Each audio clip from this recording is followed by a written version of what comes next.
Kemudian kita lanjutkan di bab yang ke-9. Babnya, kata beliau, hati orang tua itu menjadi mudah pada dua hal. Hati orang tua itu mudah pada dua hal. Pertama, pada dunia, dan yang kedua, angan-angan dan cita-citanya.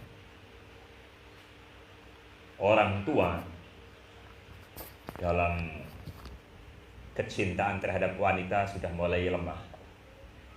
Keinginan syahwatnya sudah mulai lemah. Tapi lihat, salah satu kebenaran sabda Nabi SAW, dan kita saksikan ini, kakek-kakek kita, kakung-kakung kita ini, kalau urusan dunia masih semangat. Nasihatin kepada cucu-cucunya juga, ayo semangat biar sukses. Motivasi terhadap dunianya masih kuat, ya. Dunianya mudah, tetap mudah. Hati orang tua itu mudah hanya pada dua: cinta dunia dan angan-angannya. Kalau cinta wanita sudah nggak seperti masa-masa mudanya dahulu. Tapi kalau dunia ini terus makin dia selalu mudah. Bab ini adalah kesimpulan dari hadis yang akan kita baca di hadis yang ke-12. Kita baca hadisnya dari sahabat Abu Hurairah. Anna Abu Hurairah radhiyallahu anhu qala sami'tu Rasulullah sallallahu alaihi wasallam yaqul, aku mendengar Rasulullah sallallahu alaihi wasallam yaqul, beliau bersabda, la yazalu qalbul kabir syabban fitnatain. Senantiasa hatinya orang sepuh, orang tua itu syabban, syabab muda, fitnatain pada dua hal, fi hubbid dunya, pada kecintaannya terhadap dunia, wa tulil amal, dan panjangnya amal angan-angan. Shadaqa Rasulullah sallallahu alaihi wasallam. Benar apa yang beliau sabdakan. Umumnya manusia, mudah-mudahan yang hadir di sini adalah orang-orang yang dikecualikan dari umumnya manusia. Karena Allah juga vonis umumnya manusia itu mereka pedulinya terhadap dunia dan mereka lalai terhadap urusan akhirat. Allah vonis, Allah berfirman di dalam Al-Quran, ya'lamuna zahiran minal hayatid dunya wahum anil akhirati hum ghafilun. Mereka itu, manusia umumnya itu, ya'lamun, sangat mengetahui, sangat pandai, sangat perhatian, sangat peduli terhadap urusan dunianya.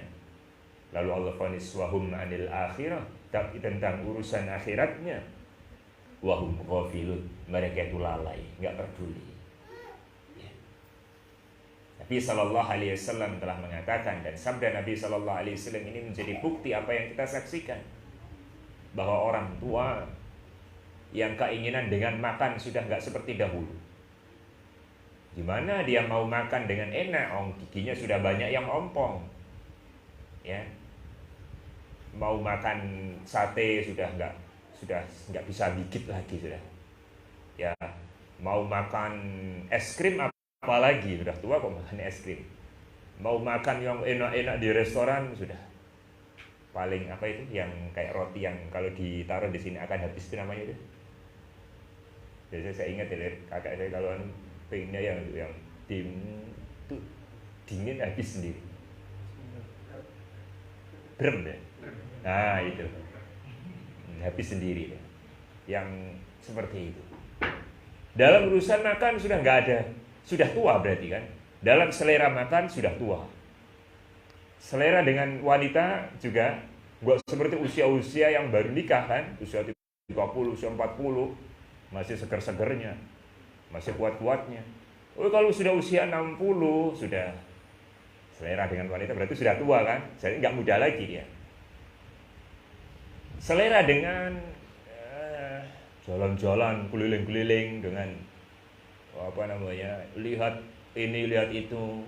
Kayak dulu masa mudanya mungkin suka touring, jalan kemana-mana, naik mogi, motor gede-gede, mungkin rekreasi ke sini. Sekarang dia kondisi fisiknya sudah tua, berarti untuk jalan-jalan sudah tua. Tapi dua ini yang selalu muda ini.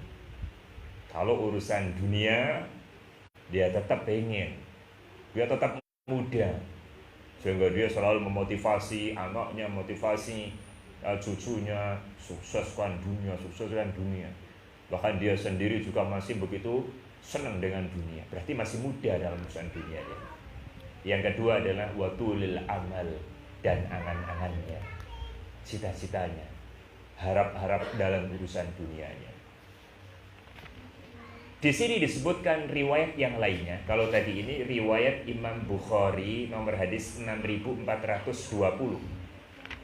Di dalam riwayat Imam Muslim nomor hadis 1046, di dalam riwayat lain ini, Nabi SAW mengatakan qalbus syaikhi syabun, hatinya orang tua itu muda, ala hubbith nataini, pada kecintaan dua hal. Hubbil aishi, cinta terhadap kehidupan, pengennya hidup, gak mau mati. Wa hubbil mali, dan cinta terhadap harta. Dan ini memang saling berkaitan. Cinta harta, cinta jabatan, berarti dia takut mati. Hubbul aish, dia senang dengan kehidupan, senang dengan kesehatan, senang usianya terus dipanjangkan, dan senang dengan harta. Berarti dia takut miskin dan takut apa? Kematian.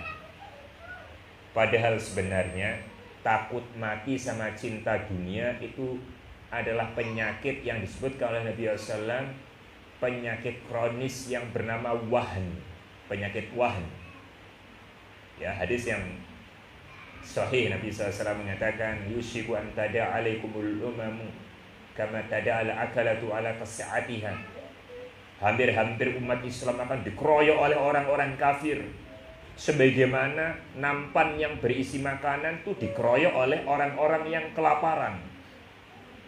Bisa kita bayangkan, orang yang lapar melihat satu tempat nampan berisi makanan yang enak, lezat-lezat, akan habis dimakan. Nabi menggambarkan umat Islam di akhir zaman akan dikeroyok oleh orang-orang kafir. Mereka sudah tak punya lagi wibawa, tidak ditakuti oleh orang-orang kafir. Para sahabat bertanya, ya Rasulullah, apakah karena minoritas jumlah kita di saat itu? Nabi SAW, enggak, jumlah kalian tuh kathir, banyak, mayoritas. Dan kita saksikan ini umat Islam kan mayoritas. Di negeri kita aja, negeri yang paling banyak jumlah kaum musliminnya, mayoritas agama, pemeluk agama di negeri kita adalah agama Islam. Akan tapi Nabi SAW katakan, walakinnakum ghusaun ka ghusai sayl, tapi Islamnya kalian saat itu seperti buih, seperti sampah yang dibawa arus kemanapun arus mengalir, tidak punya prinsip, tidak punya wibawa lagi. Saat itulah kata Nabi SAW, Allah akan timpakan kepada kalian penyakit wahn. Para sahabat tanya, wa mal wahn ya Rasulullah, apa itu penyakit wahn ya Rasulullah? Hubbud dunya wa karahiyatul maut, cinta dunia dan takut terhadap kematian. Hujan turun, kita berdoa agar hujan yang turun menjadi nikmat dan rahmat. Allahumma sayyiban nafi'an, ya Allah, mudah-mudahan hujan yang turun ini menjadi nikmat dan rahmat bagi kita semua. Allahumma sayyiban nafi'an, Allahumma sayyiban nafi'an.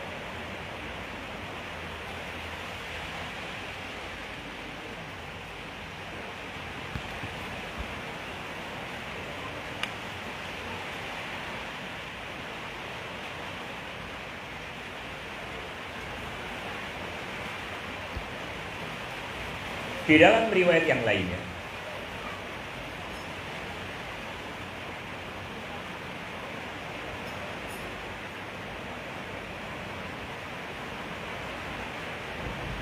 masih pada bab ini, di dalam riwayat yang lainnya, masih dari riwayat Imam Muslim, Kata Nabi SAW, qalbu syaikhi syabun ala hubbi fnatain, tulul haya wa hubbul mal. Mirip-mirip dengan hadis sebelumnya.